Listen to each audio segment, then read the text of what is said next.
चलिए पहला क्वेश्चन हम देखते हैं आर्टिकल का। यहाँ लिखा हुआ है बनानाज आर 12 रुपीज़। अब यहाँ खालिस्तान में क्या आएगा, डोजन के पहले। देखिए बनानाज आर 12 रुपीज़। अब हम पढ़ के देखें तो यहाँ ऐसा लग रहा है bananas are 12 rupees, are dozen ज़्यादा उचित है। अब हम देखते हैं इसका आंसर जो आएगा वो तो आएगा आपका आर डोजन, लेकिन वो क्यों आएगा अब इसको समझिए थोड़ा सा ध्यान से। Bananas are 12 rupees are dozen. अब ध्यान से अगर हम इसको थोड़ा समझने की कोशिश करें तो इसका मतलब जो है कि जो केले हैं वो 12 रुपये के एक दर्जन हैं। तो जब एक का भाव आ रहा है तो एक के भाव के लिए हमें दो चीज़ें यूज़ करनी चाहिए, या तो ए या तो फिर एन। फिर से समझिए, जब कोई चीज़ सिंगुलर रूप में होगी तो उसके पहले केवल दो ही चीज़ें आ सकती हैं, या तो हम यूज़ करेंगे आर्टिकल में ए या तो हम यूज़ करेंगे एन। अब यहाँ तो देखिए जब कोई भी चीज़ स्वर का साउंड दे यानी बोवेल का साउंड दे तो वहाँ यूज़ करते हैं हम एन। लेकिन डोजन को यदि हम देखें तो यहाँ पर वो बोवेल का साउंड नहीं दे रहा है, वो साउंड दे रहा है आपका कॉन्सोनेंट का। तो कॉन्सोनेंट यानी व्यंजन, जब व्यंजन का साउंड दे, जैसे डोजन डोजन बोल रहे हैं तो डोजन में ड का साउंड आ रहा है, और ड क्या है, एक प्रकार का व्यंजन है। हमें हिंदी वाले साउंड देखना है, इंग्लिश के नहीं।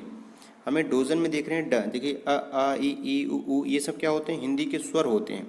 अगर कोई चीज़ इनसे स्टार्ट होगा तो यहाँ हमें याद रखना है कि एन यूज़ करना है। अगर कोई व्यंजन का साउंड दे, जैसे क ख ग घ, ये व्यंजन का साउंड है, तो हमें याद रखना है वहाँ ए लगाना है। अगर व्यंजन का साउंड आएगा तो ए, और स्वर का साउंड आएगा तो एन यूज़ करना है।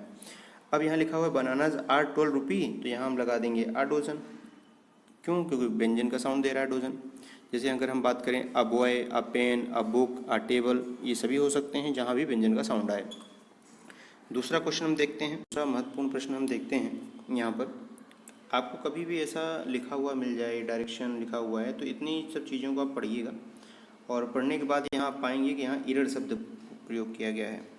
तो इससे आपको एक अंदाज़ा लगाना है कि कभी भी यदि इरर शब्द लिखा है तो आप पूरा क्वेश्चन पढ़ने की आपको ज़्यादा टाइम वेस्ट ना करें। सिर्फ इतना याद रखिए यहाँ इरर शब्द लिखा है तो इसका मतलब है कि इस क्वेश्चन में हमें इरर को फाइंड करना है। अब यहाँ लिखा हुआ है in the country of the blind and one eyed man is king, और यहाँ पे लिखा है नो इरर। यानी इस क्वेश्चन में आपको इरर फाइंड करना है कि किस भाग में गलती है। चारों ऑप्शन दिए गए हैं, चारों में किस भाग में ग्रामर के हिसाब से गलती है। तो याद रखिए यहाँ पर जो लिखा है वन, और वन के पहले एन का प्रयोग किया गया, ये गलत है। जो ओ एन ई वन लिखा है, यहाँ पर जो ओ लिखा है वो किसका साउंड देता है, व्यंजन का साउंड देता है।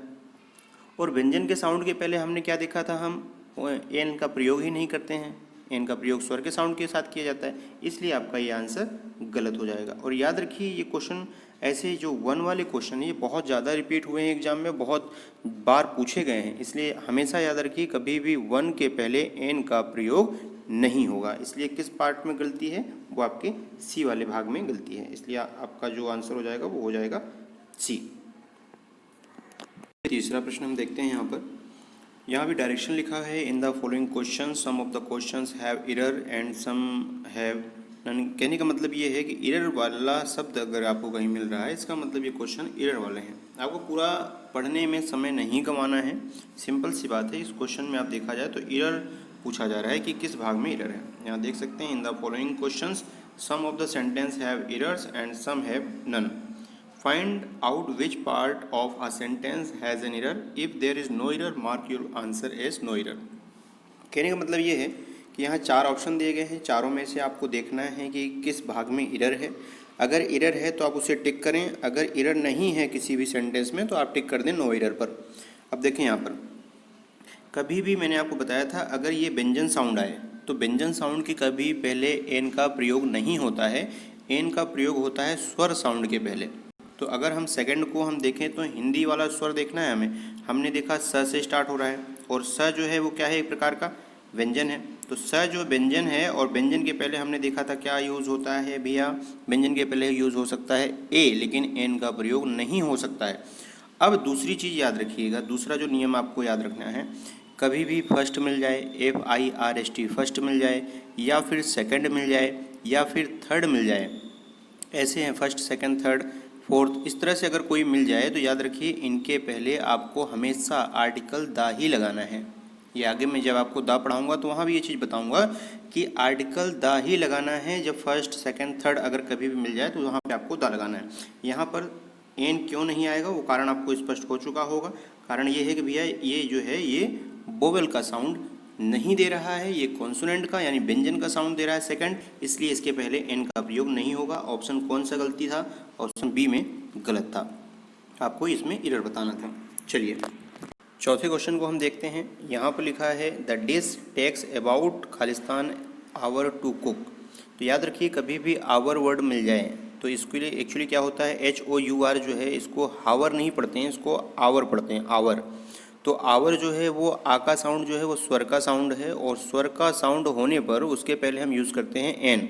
कभी भी स्वर का साउंड हो, जैसे ऑनरेबल शब्द है, आवर शब्द है, ऐसे शब्द जो हैं अगर कभी ऑनेस्ट शब्द है एच से स्टार्ट होते हैं, बट एच साइलेंट होता है इसमें, और इस कारण हम यहाँ पर स्वर का साउंड आने के कारण हम इनके पहले यूज़ करते हैं ए। तो याद रखिएगा आपकी आवर शब्द के पहले हमेशा यूज़ होता है एन, इसलिए आपका जो विकल्प है वो तीसरा सही है। मिस्टर स्मिथ इज़, अब यहाँ देखिए ऑनरेबल शब्द लिखा है। ऑनरेबल में जो है इसको हॉनरेबल नहीं पढ़ते हैं हम, यहाँ पर इसको पढ़ते हैं ऑनरेबल। ऑनरेबल पर्सन मतलब होता है सम्मानीय व्यक्ति व्यक्ति। तो एक है ऑनरेबल जो है, ऑनरेबल में भी ओ का साउंड आ रहा है, और जब स्वर का साउंड आता है तो वहाँ हम यूज़ करते हैं एन, तो इसलिए आपका आंसर हो जाएगा बी। छठवां क्वेश्चन हम देखते हैं। His father is MLA।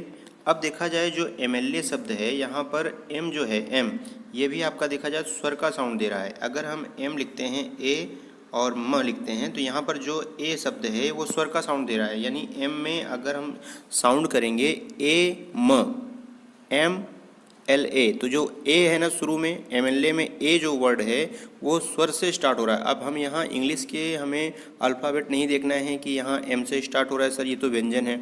मैं क्या कह रहा हूँ आपको कि जो साउंड देखना है वो हिंदी का देखना है हमें। हिंदी में जो साउंड आ रहा है एम का, देखिए शुरुआत ए से हो रहा है, तो अगर कभी भी जो स्वर से स्टार्ट हो तो उसके पहले हमें यूज़ करना होता है एन, इसलिए आपका आंसर जो होगा वो होगा सी वाला। सातवां क्वेश्चन हम देखते हैं।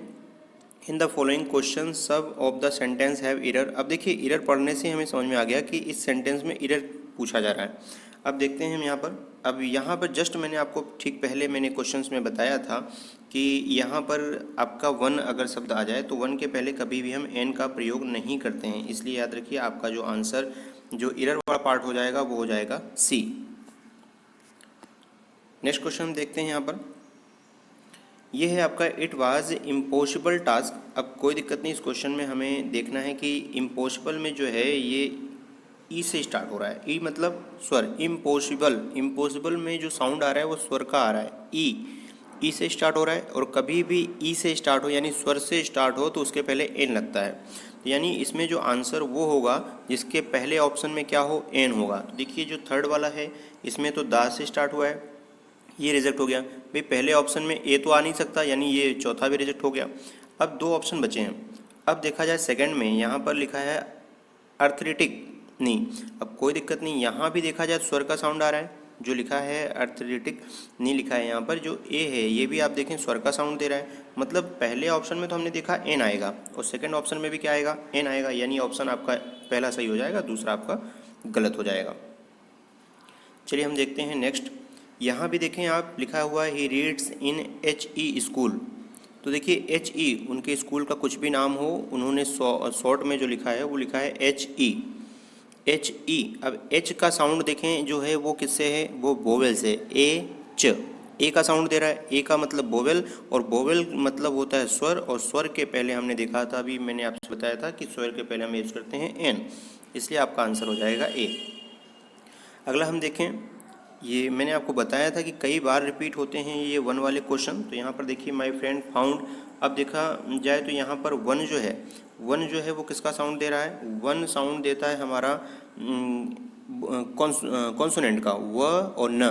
तो व और न होने के कारण जो व है शब्द, वह व्यंजन का साउंड दे रहा है, और व्यंजन के साउंड के पहले कभी भी एन का प्रयोग नहीं करते, और इसलिए आपका ये वाला आंसर तो गलत हो जाएगा। और देखा जाए तो ये भी गलत हो जाएगा, दा का कोई यूज ही नहीं है वन के पहले। अब देखते हैं दो ऑप्शन बच रहे हैं।